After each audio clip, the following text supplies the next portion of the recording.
Olá, pessoal! Onde nós vamos falar sobre as principais dúvidas que as pessoas têm sobre as patologias ou sobre os sintomas na visão do bioalinhamento. Então, hoje nós vamos responder perguntas.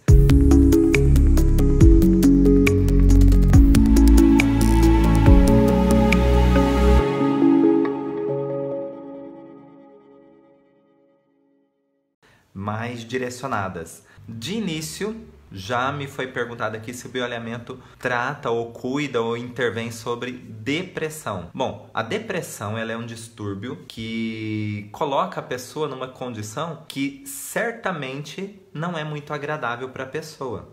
E nem para os familiares, nem para as pessoas que convivem com essa pessoa. Porém, como a gente sempre diz aqui, existe uma vantagem biológica. Quando a gente diz vantagem biológica, é importante entendermos que é desconfortável, todo sintoma é desconfortável. Por quê? Porque ele pode ser doloroso, um sintoma pode ser limitante, um sintoma pode ser antiestético.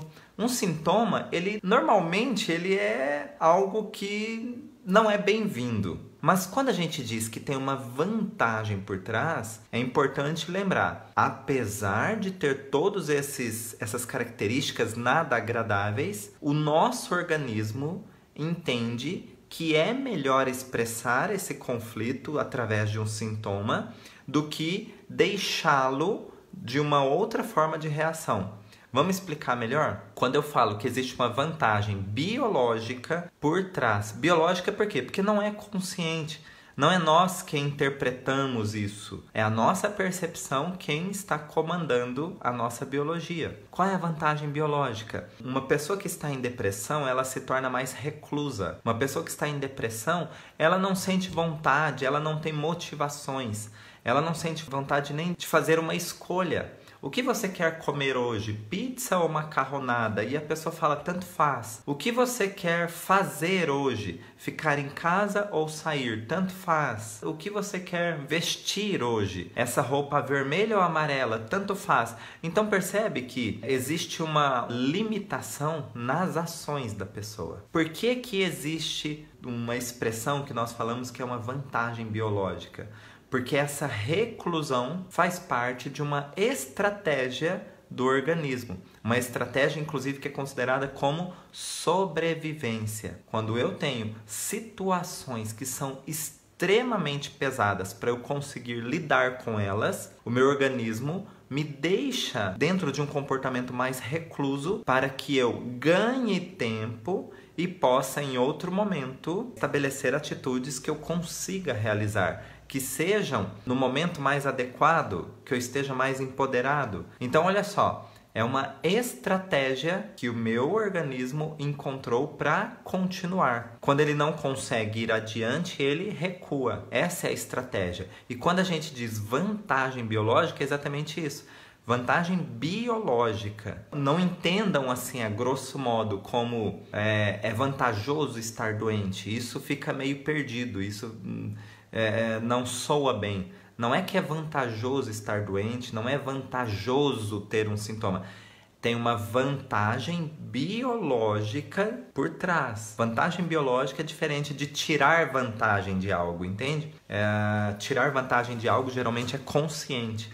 Eu vou fazer isso para obter vantagem naquilo, tá? Quando a gente fala em estratégia biológica, vantagem biológica, é quando o nosso organismo, ele ganha tempo ou ele ganha velocidade de ação. Quer ver só? Uma febre tem uma vantagem biológica. Febre é extremamente desconfortável. Eu, por exemplo, se minha temperatura aumenta 1 milímetro de mercúrio, o que acontece? Eu tenho muito mal-estar. Eu me sinto extremamente desconfortável. Só que qual é a vantagem biológica por trás do aumento de temperatura? Acelerar as reações químicas do organismo. E conforme o meu organismo acelera essas reações químicas, eu poderia conseguir resolver algo mais rápido. Resolver algo que está pendente para o meu organismo. O que é isso? Aí a gente precisa investigar, fazer toda a anamnese, toda a organização que o bioalinhamento oferece. Mas existe uma vantagem biológica por trás. Isso significa que o meu organismo toma atitudes que ele é como se ele dissesse assim, olha, é mais interessante nesse momento, mesmo sendo doloroso ou mesmo sendo desconfortável, você passar por isso, do que depois sofrer consequências maiores. Mas aí eu vou ficar com febre ou vou ficar com desconforto até quando? Não, eu preciso de ferramentas para justamente dar um aumento de percepção para o meu organismo. Quando eu promovo esse aumento de percepção, ele não precisa mais expressar aquele conflito. Ele não precisa expressar o que está pendente. E é assim que os sintomas, eles vão nos deixando naturalmente. Então, no caso de pessoas que tiram a própria vida e dizem que foi por conta de uma depressão, a maioria das pessoas conhece alguém que infelizmente passou por essa situação, ou conhecia alguém que passou por essa situação, estava em depressão e chegou um dia e se suicidou. Dentro dos estudos que o Dr. Hammer fez, toda vez que nós temos ações, nós estamos falando de mania. Por quê? É uma ordem inconsciente onde eu preciso fazer algo. Então, por exemplo, quer ver? Se você rói unhas, eu cito muito em dizer, em anunciar aqui que você é um mini maníaco. Por quê? Você faz uma ação inconsciente, é uma ordem do seu inconsciente para roer as unhas. Por quê? Você fala assim, não vou mais roer unhas. Não vou mais. Você, de repente, mulher principalmente, vai lá e pinta as unhas porque passa um esmalte e fala assim, para não roer. E é só uma situação, gerar um pouco de tensão. Pode ser assistindo um filme, pode ser uma pequena discussão no relacionamento, pode ser só de imaginar o que está acontecendo, enfim. Gerou um momento de tensão, de repente você já se pega roendo unhas. Por que eu estou contando tudo isso? Para mostrar que é uma ordem do inconsciente, tudo aquilo que nós consideramos como mania, nós que eu falo a partir da nova medicina germânica, tá? Nós consideramos como mania atos ou atitudes inconscientes que são feitas compulsivamente e de forma repetitiva. Então isso é considerado mania para nós. Bom, diante disso, eu também disse que depressão deixa uma pessoa reclusa, sem motivações. Então, peraí, como é que alguém que está depressivo pode tirar a própria vida? Tirar a própria vida, ele vai precisar de um ato. Ele precisa sair do estado depressivo e passar para o estado maníaco. E isso, dentro dos nossos estudos, eles estão relacionados a predominâncias de funcionamento dos hemisférios cerebrais. Então, uma coisa importantíssima, mas chocante e de forma dramática, vai lá e deixa um registro em um dos hemisférios. Vem uma nova situação com mesmo caráter, ou seja, tem um gancho ali de semelhança com essa primeira história que não está resolvida. Então vem uma segunda situação e se instala, fica o registro, uma memória no hemisfério cerebral esquerdo. O que acontece agora? Eu tenho situações que são de alguma forma semelhantes, registradas uma em cada hemisfério cerebral e os dois não estão resolvidos. O que acontece? Eu fiquei sem válvula de escape. E isso tem pesos. Quando o peso maior está no hemisfério cerebral direito, eu tenho depressões. Peso que eu falo são intensidades dessa memória, tá? Quando o peso maior tá no hemisfério cerebral esquerdo, aí sim eu tenho as manias.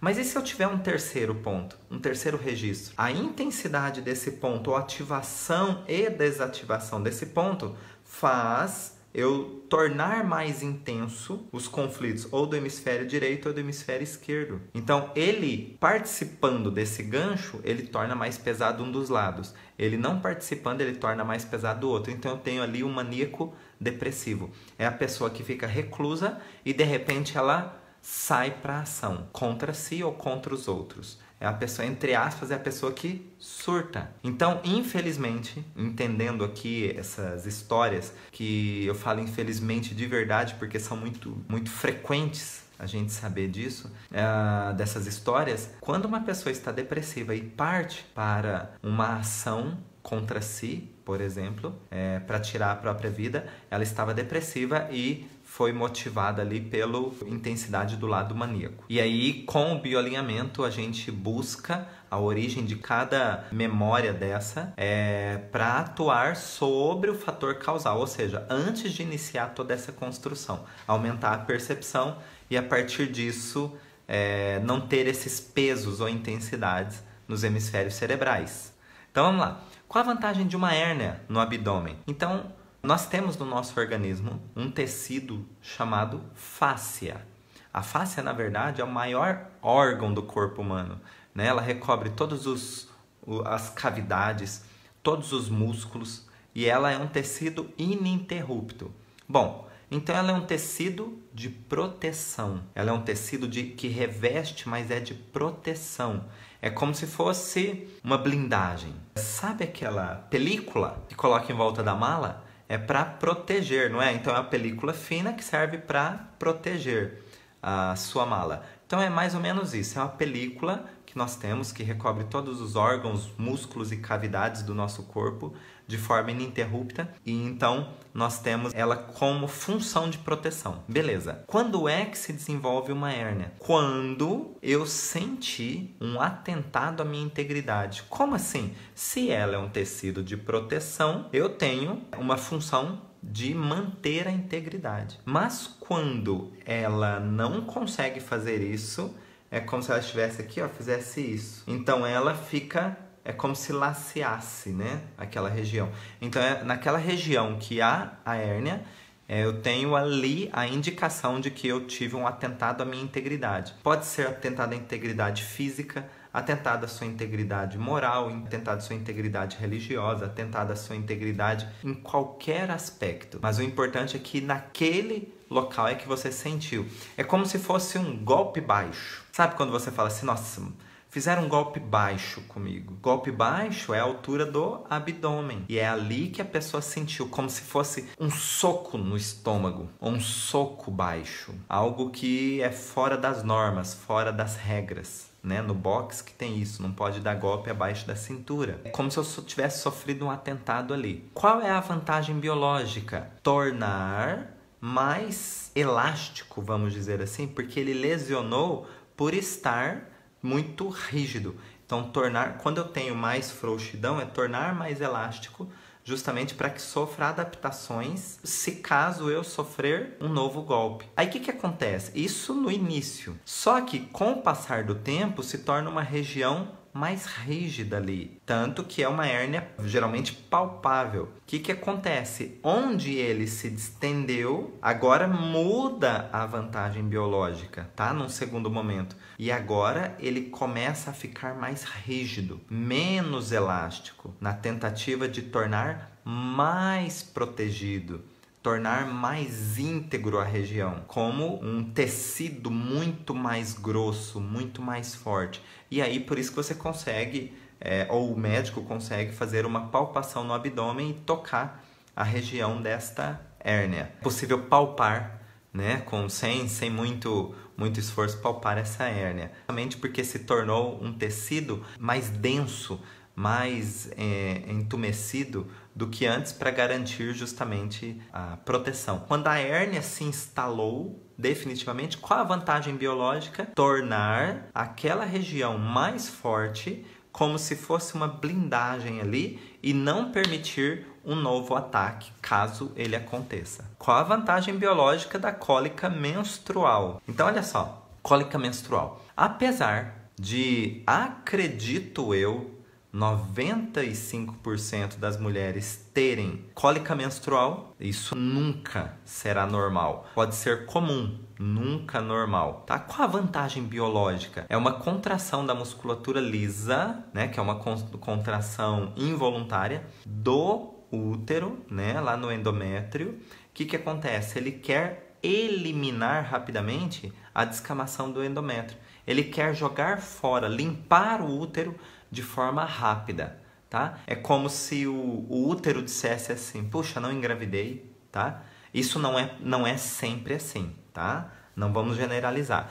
Eu só tô dando um exemplo do que poderia gerar, tá? Então é assim, é como se o útero dissesse, não engravidei, deixa eu limpar rapidamente o útero, eu quero jogar fora qualquer resíduo aqui, deixar tudo limpo para um próximo ovulação, tá? E quem sabe ter uma gestação. Só que lembrando, é um comportamento do organismo, é uma reação do organismo. Não é que a mulher fica pensando aqui na cabeça dela isso que eu disse. É um organismo que nasceu para se alimentar, É um organismo que nasceu para procriação, é um organismo que nasceu para funções vitais, dormir, reproduzir, comer, digestão, tudo isso. Nós estamos falando de organismo, nós não estamos falando aqui da interpretação da mente dessas situações. Porque eu posso ter uma adolescente ali de 12 anos, tem cólica menstrual e logicamente ela não está pensando em engravidar ou não, mas é um comportamento do organismo, dependendo do que foi dito para ela ou do que falta dizer para ela em relação à procriação. E aí tem muita coisa envolvida. TPM, nossa, tem muita coisa envolvida. Quanto mais intensa a TPM, mais intenso é o conflito que fez surgir, tá? Isso não quer dizer que seja mais fácil ou mais difícil fazer uma abordagem sobre a causa. Isso só quer dizer que foi mais intenso ou menos intenso a captação dessa percepção, ok?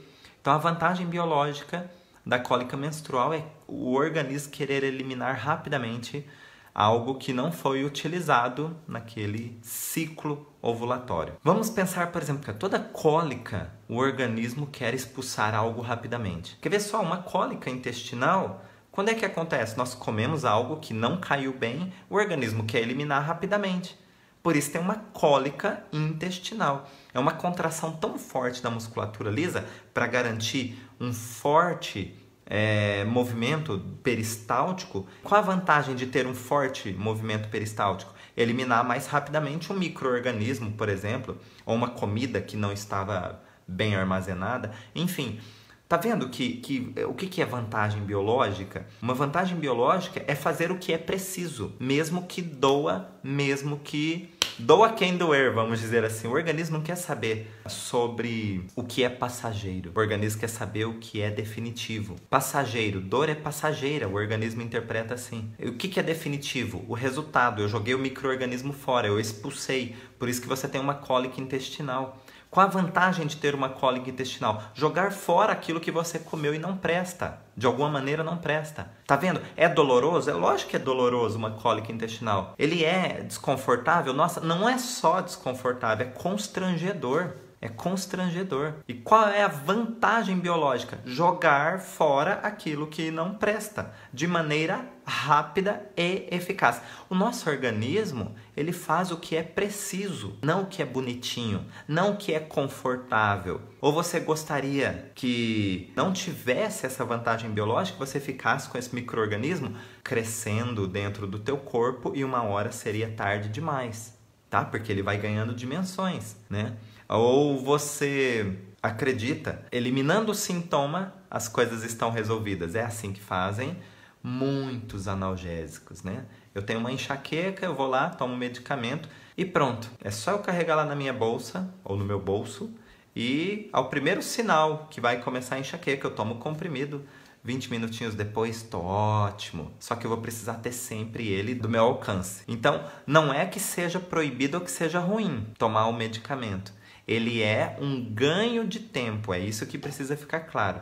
Ele, nesse caso, é um ganho de tempo. E sendo um ganho de tempo, você certamente vai ter esse sintoma de novo se você não resolver a causa. Intolerância à lactose, eu tenho algum conflito que está relacionado com a mãe, não tem jeito. Leite é mãe, a referência de leite é mãe. Agora, isso não quer dizer que a culpa é da mãe, pelo amor de Deus, tá? Quando a gente fala que o conflito vem da mãe, não é culpa da mãe. Pelo amor de Deus, não botem palavras na minha boca. Se você sofre um susto, você é culpado de ter levado um susto? Se você fica trêmulo quando um ladrão aponta uma arma para tua cabeça, você é culpado de estar trêmulo? Se você desmaia, você tem culpa de desmaiar diante...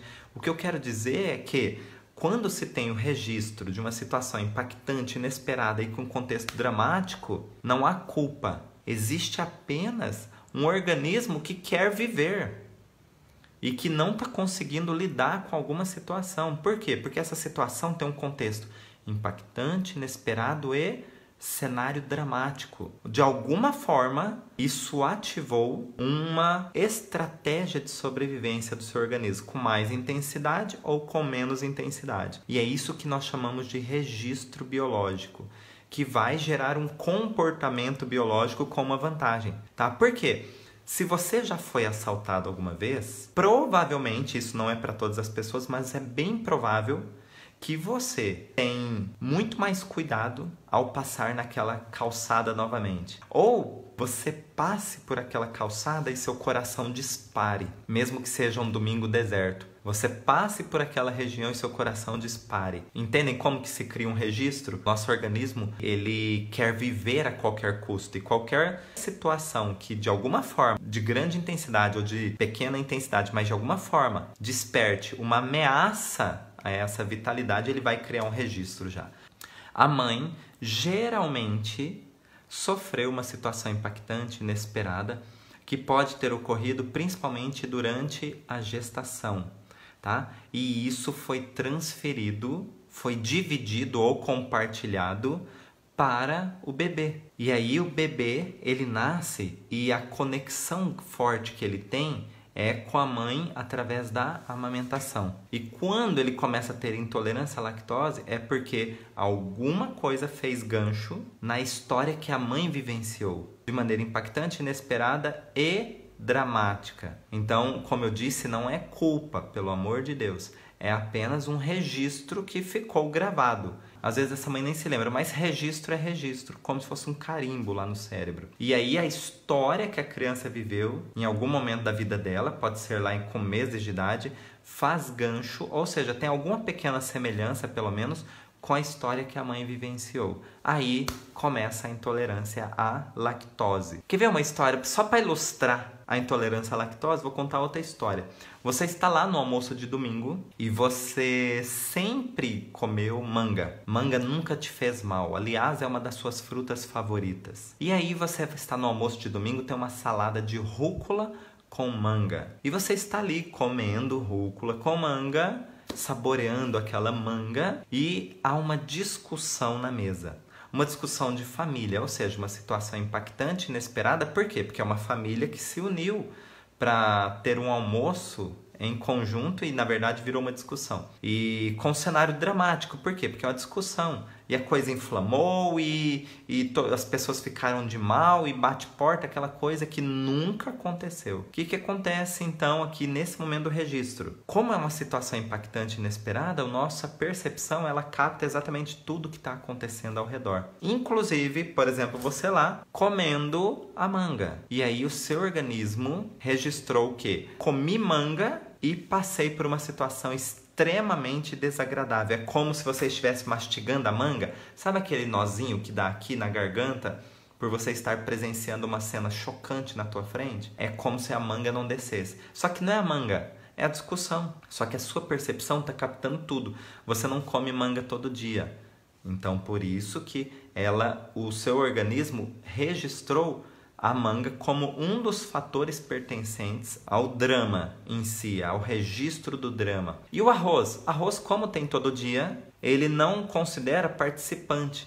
Ele vai considerar participante tudo aquilo que não tem constantemente. Tudo aquilo que não era esperado. Nossa, olha, uma manga no meio da rúcula, nunca comi, vou ver agora. Tudo aquilo que não era esperado vai entrar para a conta, para o pacote do impactante inesperado. E aí, depois dessa discussão, toda vez que você come manga, você passa mal. E você tem que lembrar da briga? Não.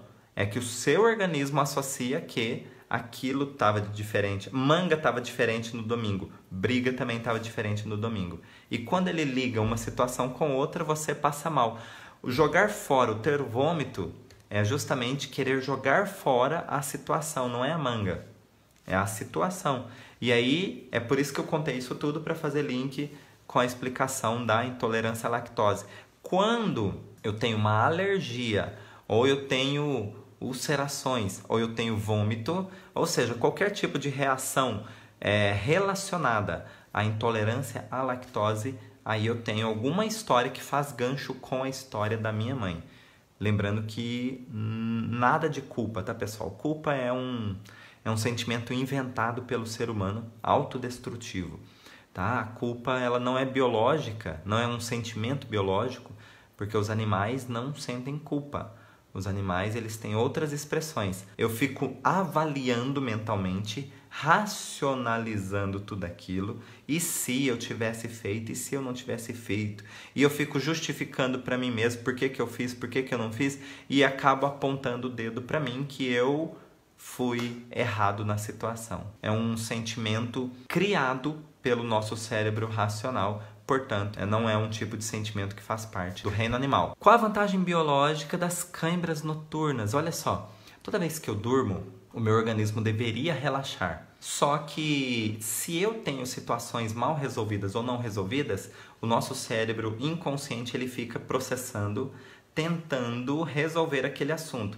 Um exemplo disso é se você quer lembrar o nome de um ator, o nome de um filme, o nome de alguém e não se lembra naquele momento. Aí o que acontece? Você fala assim, puxa, mas como que era o nome, e tal? Não vem. E você fala assim, deixa pra depois. O que acontece? No dia seguinte, ou às vezes no meio da noite, você acorda e fala assim, já sei, é tal. Como é que você acessou uma lembrança quando você estava dormindo? Como é que você acessou uma lembrança no dia seguinte, quando você estava lá no restaurante pedindo prato para você comer? Como é que você acessou uma memória tomando café? É que o seu cérebro inconsciente fica buscando a resposta quando você faz uma pergunta que para ele é de alguma forma relevante, tá? Talvez não seja uma resposta para salvar a tua vida, mas é uma resposta que para aquele momento era interessante ou importante. Então ele fica com uma pendência de te dar uma devolutiva e ele dá. Tá? Na maioria das vezes dá. Muito bem. Então o que acontece? Durante a noite, quando nós temos situações mal resolvidas ou nada resolvidas, o nosso cérebro inconsciente fica buscando respostas de soluções para essas situações. Tá? E diante disso ele pode ter reações. Uma delas é insônia, outra delas é um sono inquieto, outra delas é cãibra noturna. Agora, qual é a especificidade da cãibra? A cãibra também é uma contração muscular involuntária, que acontece no músculo voluntário. Isso que é legal, né? Mas por ordem de desequilíbrio entre propriedades do organismo. Mas por que ele tem esse comando? Porque justamente nós também temos que pegar a conotação desse segmento do corpo. Nossos membros inferiores são responsáveis pela nossa trajetória, pela nossa jornada. São os membros inferiores que nos levam para os caminhos da vida. Ficou até poético. Os caminhos da vida, tá? Diante disso, quando eu estou sem direção, quando eu estou sem rumo, sem saber qual caminho tomar, eu preciso dessa decisão, eu preciso dessa informação porque é algo relevante para a minha história, mas não consigo obter a resposta ou a segurança dessa resposta. O que acontece? Quando eu deito para descansar, na verdade eu tiro todas as outras coisas que estão me distraindo e deixo só o subconsciente. O que ele faz? Fica tentando buscar resposta para aquilo que eu perguntei e ainda não encontrei.